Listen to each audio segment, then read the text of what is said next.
Hello and welcome to this short video about higher education. My name is Sarah. And my name is Rosie.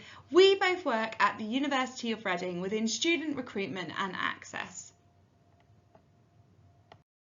As I said, this is a short introduction to higher education.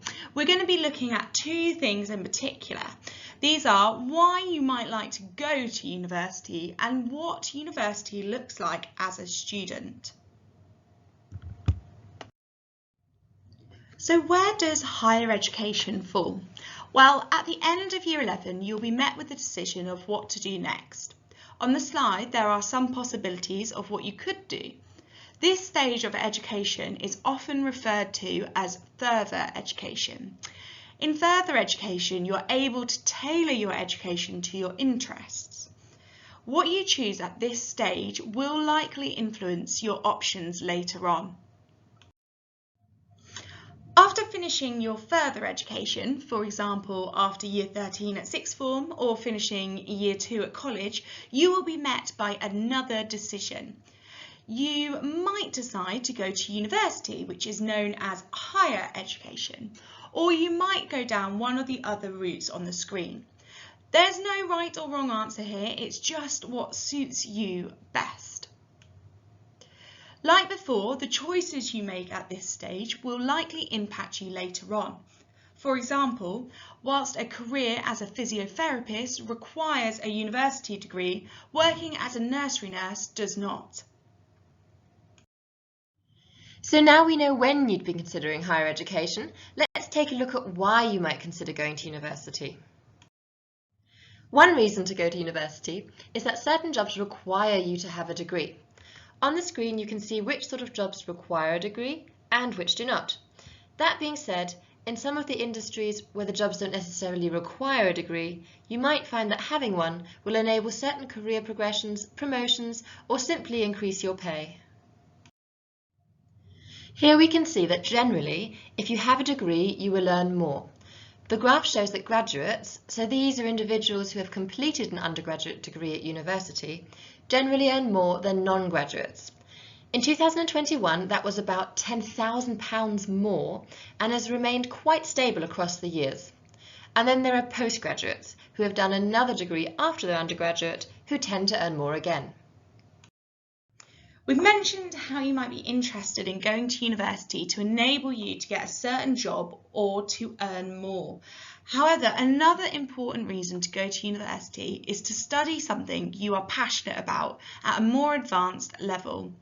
Therefore, if you don't have a particular vocation in mind, you can just go to university and study something you enjoy, especially as lots of graduate jobs simply require you to have a degree without specifying a certain subject.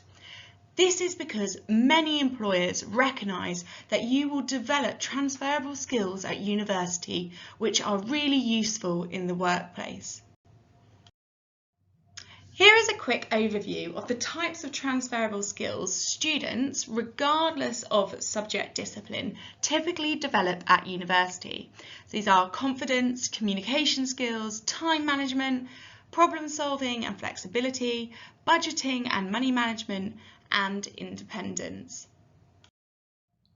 One way of deciding what you might like to study at university is to think about a subject or an activity you know you enjoy and then research what degrees might be related to it. On the screen there is an example of someone who is interested in history. They could just go on and study history at university, but they could also go on and look at related subjects that they could pursue. For example, archaeology, politics, theology, just to name a few.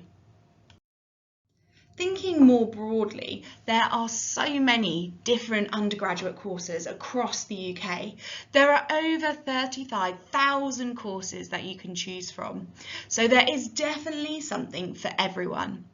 When you're conducting your research, you'll come across some courses you never even knew existed. Having looked at why you might go to university and what sort of courses you can choose from, we're now going to go on to consider what life as a student might look like. At university, there are many different ways in which you might be taught, Let's start from the top left, lectures. So you'll most likely have lectures, which is where an expert in a given topic will give a presentation and students listen and take notes. In other words, large group teaching classes. Then moving around to seminars. Seminars consist of much smaller groups of students, enabling an interactive environment filled with discussion between students, but also between lecturers and students. So it's a really great place to ask questions. Then there are lab classes. So as you can see in the image, this is often where practical experiments take place. Then independent work. So this refers to the vast amount of self-led study you would undertake. For example, you might have reading to do for class or an assignment to complete. Placements. This is where you go into a specific work environment and develop your skills on the job. And finally, there's field work where you can gain practical experience and knowledge through first-hand work or observation. So, for example, you might be collecting data to analyse. But you might be asking yourself whether all courses utilise all teaching styles. While lectures, seminars and independent work will mostly apply to everyone, there are definitely some differences across courses. For example, labs are more applicable to science-based courses like chemistry and biology. Field trips, these are really common in courses like archaeology and geography. Some courses will also offer the possibility to do a placement year. And you might notice that a few courses have mini placements integrated into the course. Okay, so let's look at placement years in more detail. So gaining real-world experience while you study is an amazing opportunity. It provides you with the chance to grow in confidence, learn new skills, develop your interests, and build your professional networks. You could also earn money. Some students manage to secure a job offer for when they finish university, and it helps increase your employability, as employers often place great value on work experience. If you love travelling and have always wanted to see the world, then a course which offers the possibility to study abroad might be of interest to you. During a study abroad programme, you would study with a different university in a different country for a year or a term, whichever suits you best.